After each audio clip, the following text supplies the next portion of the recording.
कृष्ण। जय श्री हरि। श्रीमद् भगवद गीता हिंदी पाठ कर्मयोग नामक तीसरा अध्याय। अर्जुन भगवान श्री कृष्ण से प्रश्न करते हैं, हे जनार्दन, यदि कर्मों की अपेक्षा ज्ञान आपके श्रेष्ठ मान्य है तो फिर हे केशव, मुझे भयंकर कर्म में क्यों लगाते हैं तथा आप मिले हुए से वचन से मेरी बुद्धि को मोहित सी क्यों करते हैं। इसलिए उस एक बात को निश्चय करके कहिए कि जिससे मैं कल्याण को प्राप्त हूँ। इस प्रकार अर्जुन के पूछने पर भगवान श्री कृष्ण महाराज बोले, हे निष्पाप अर्जुन, इस लोक में दो प्रकार की निष्ठा मेरे द्वारा पहले ही कही गई है। ज्ञानियों की ज्ञान योग से और योगियों की निष्काम कर्म योग से।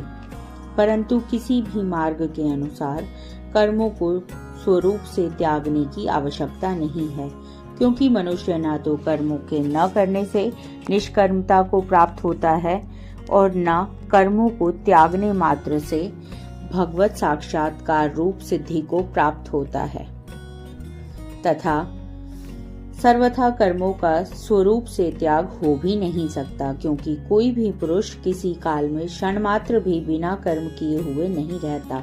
निसंदेह सभी पुरुष प्रकृति से उत्पन्न हुए गुणों द्वारा परवश हुए कर्म करते हैं। इसलिए जो मूढ़ बुद्धि पुरुष कर्मेंद्रियों को हठ से रोककर इंद्रियों के भोगों को मन से चिंतन करता रहता है, वह मिथ्याचारी अर्थात दंभी कहा जाता है। और हे अर्जुन, जो मनुष्य मन से इंद्रियों को वश में करके अनासक्त हुआ कर्मेंद्रियों से कर्मयोग का आचरण करता है, वह श्रेष्ठ है। इसलिए तू शास्त्र विधि से नियत हुए स्वधर्म कर्म को कर, क्योंकि कर्म न करने की अपेक्षा कर्म करना श्रेष्ठ है, तथा कर्म न करने से तेरा शरीर निर्वाह भी नहीं सिद्ध होगा।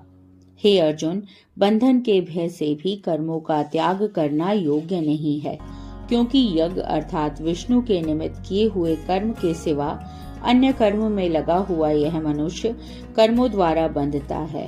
इसलिए हे अर्जुन, आसक्ति से रहित हुआ उस परमेश्वर के निमित्त कर्म का भली प्रकार आचरण कर। कर्म न करने से तू पाप को भी प्राप्त होगा, क्योंकि प्रजापति ब्रह्मा ने कल्प के आदि में यज्ञ सहित प्रजा को रचकर कहा कि इस यज्ञ द्वारा तुम लोग वृद्धि को प्राप्त हो और यह यज्ञ तुम लोगों को इच्छित कामनाओं को देने वाला होवे, तथा तुम लोग इस यज्ञ द्वारा देवताओं की उन्नति करो और वो देवता लोग तुम लोगों की उन्नति करें। इस प्रकार आपस में कर्तव्य समझकर उन्नति